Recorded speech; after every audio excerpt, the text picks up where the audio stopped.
side, I'm sure they told their offensive guys, can we get a little bit closer this time? Closer. Yeah, you know, I'd rather get in the end zone first and foremost. But if all else fails, less of a field goal attempt for him. Let's go! Grand 38! Grand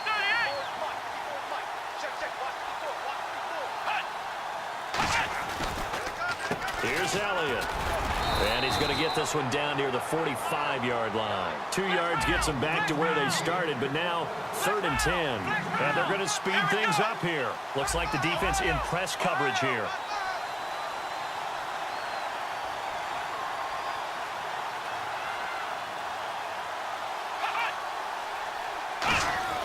Prescott to throw it. And this one complete to Witten over the middle. And he's able to get it to the 33. Good enough for a first down. Completion was given up, but that's why you play zone defense, so that you can have people around the ball when it's caught, and you don't give up much run after the catch.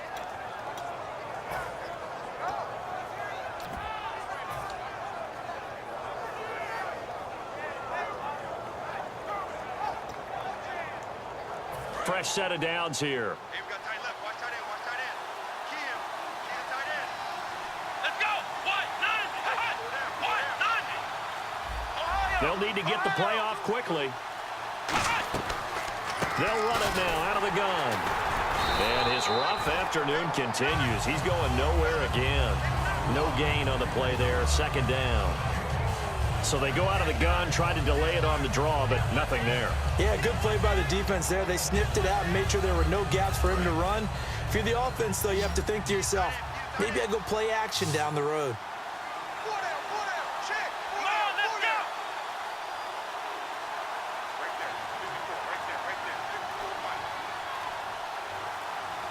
Time running out here on the play clock. Prescott now. And Bryant's got it over the middle. It's a gain of 11 yards that time, and it produces a new set of downs. Good throw, good catch, but I really like the route. The drag and being able to run away from defenders, hard to stick with them for that long. Yeah, better against man than zone, or? Better against man, because now you're running away from someone, and you're not running into a defensive player in another zone.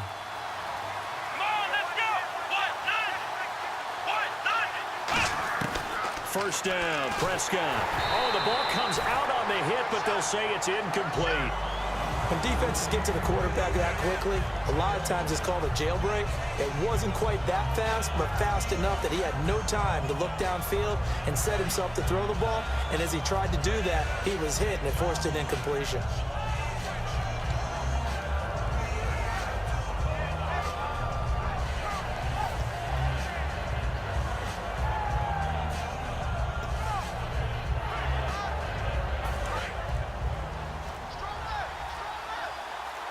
They come out 5 wide, 3 of them to the right side. Now the play clock hits 0 here, and we're going to get a delay.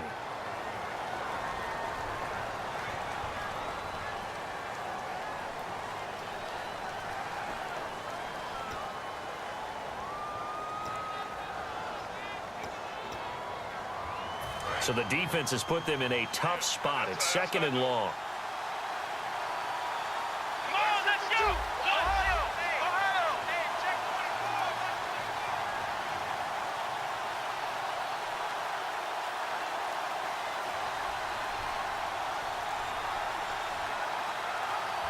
Play clock winding down. 2nd down, Prescott. And he takes a shot on the release as this will be incomplete. He was trying to get it to Ezekiel Elliott, and it's 3rd down. It's always tough trying to keep your guy upright when he's trying to throw the football. When you're dealing with those big, bad guys on the defensive front, it's even tougher. And this time, those guys on the opposite side won the battle, getting to the quarterback and knocking him into an incompletion.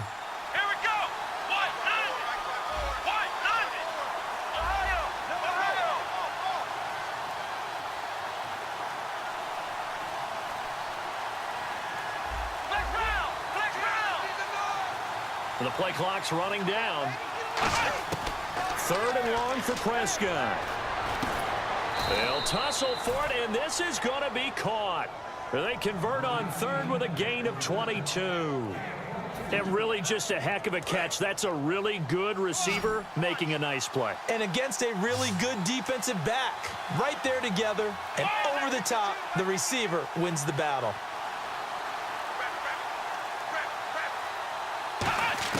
Prescott yet again. That's caught at the 2. And he is into the end zone for a Cowboy touchdown. Their dangerous wide receiver from 4 yards out.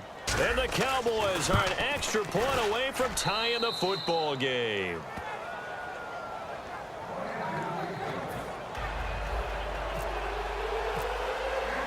So all square here in this third quarter as the kick's away. Returnable here for Hester. And he'll take this up past the 20 and down at the 22-yard line. The Seahawks offense now, they get ready to come back onto the field. And following the interception, we'll see what they can put together on this drive. I can hear my old college coach right now. He always used to tell us before every game, the team making the fewest mistakes will win. What they're hoping is that last mistake is their only one of the game. Coaches, that's all they talk about, turnovers, right? Minimizing those and maximizing opportunities. A loss of a full 3 yards, and now it's second down. And on the outside, they're playing press coverage.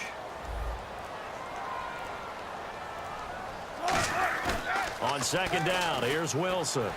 Looking deep downfield. And that's caught inside the 35. It's a big play there for Seattle. 47 yards. Offense comes to the line now, 1st and 10. The last drive he threw the pick, but he's not shy. He's going downfield again there. And you can't be, because if you back off after throwing an interception, your whole game plan just goes right out the window, and it makes things easier for a defense. And you and I both know there's a quarterback in this league that's any good that doesn't throw an interception occasionally, and they usually bounce back in a big way. I've seen guys throw 5 and still find a way to win the game in the end.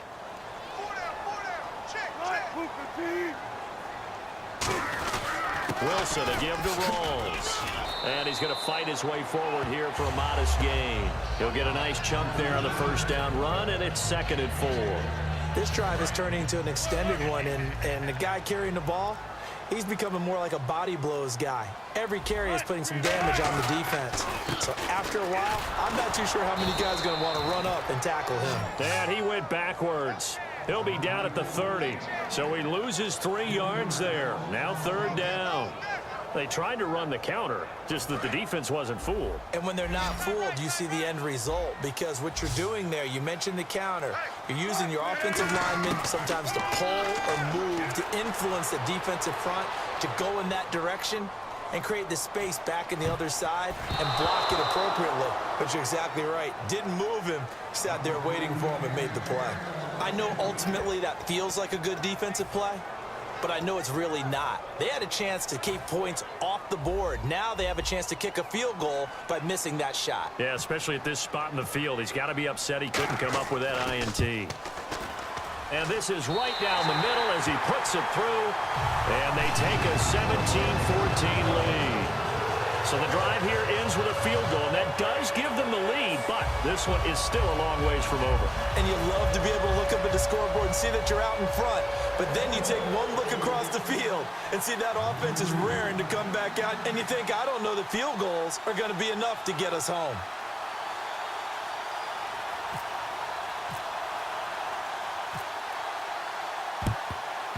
And the Cowboys are able to recover. Fourth quarter, they felt like they needed the football back. Unfortunately, they couldn't get it. And I know we brought analytics into the game, and someone has said here that the data says that when a team's expecting an onside kick, 80% of the time, the team expecting it, they do actually recover the ball, which is what we saw here. I just wonder if that number is much more of a anecdotal type of a number. Kind of like when the coaches tell us, well, when you score on special teams, 93% of the time you win the game. I'm still waiting to see that number is empirical. And they'll send Williams in motion right.